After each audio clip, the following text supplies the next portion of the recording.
I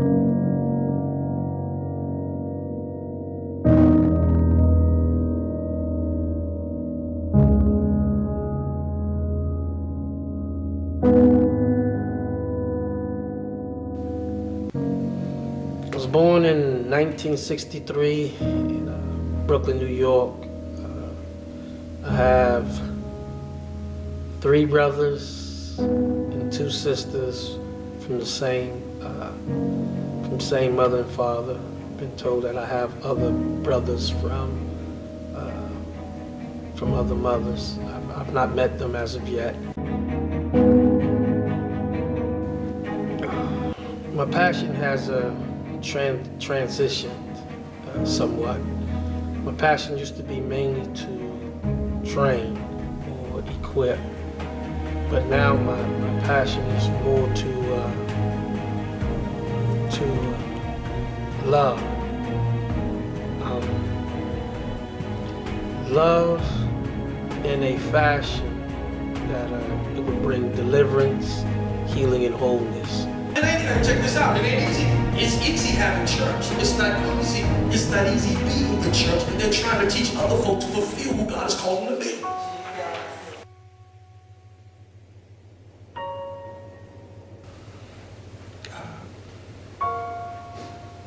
The belief that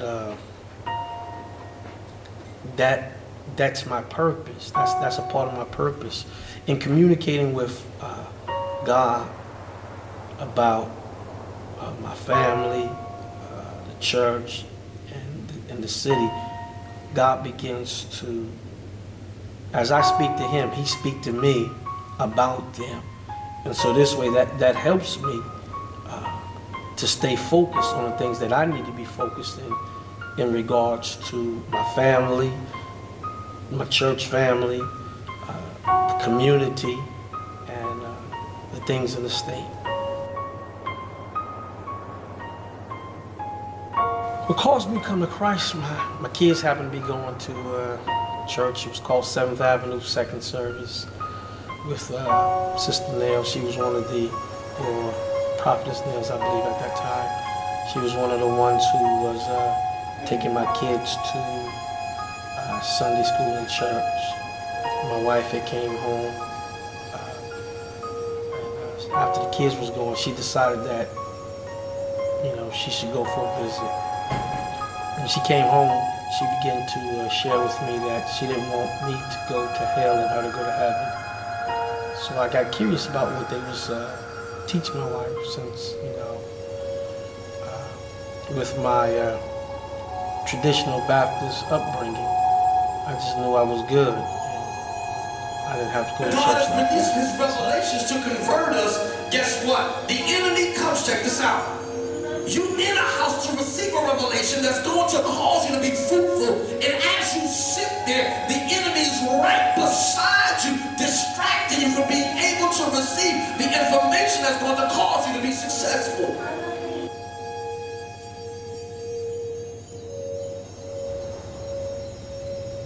Sometimes you can have a belief about a thing, and because my belief at that time, I really believed that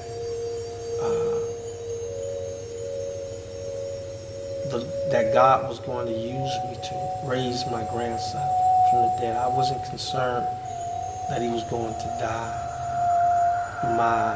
My ultimate thought was He was going to use me to raise him from the dead.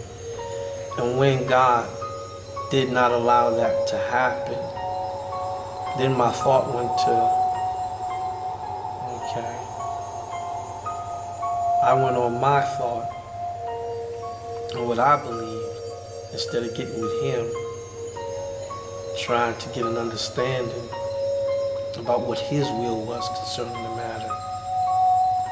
And so now my perspective in those things is I really need to seek the Lord, even for those things that seem the obvious. Because the obvious for me was for my grandson of 19 days to live. So I was like, I don't need to seek the Lord for that. I know he wanted to live. I mean, why would he allow him to be born? Of course he wanted to live. So even in those things where we seem we have the answer, we really need to seek the Lord for his will, so that this way, when those times come, we'll be better prepared and we won't fall by the wayside. Because when that happened, I began to question everything that God had called me to, and everything about this ministry as a whole. I said, God, you've called us to be supernatural, but if stuff like this going to happen, that's not straight. I'm teaching about healing, people getting healed. I'm teaching about deliverance, people getting delivered. So what was this? And in the midst, on that Father's Day Sunday, while I was at home contemplating about coming to church, kicking rocks,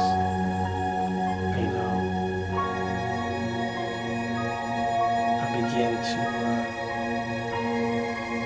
my spirit began to say, but he's still God. And my flesh wanted to stay home and cry and whine about my grandson not being raised from the dead. But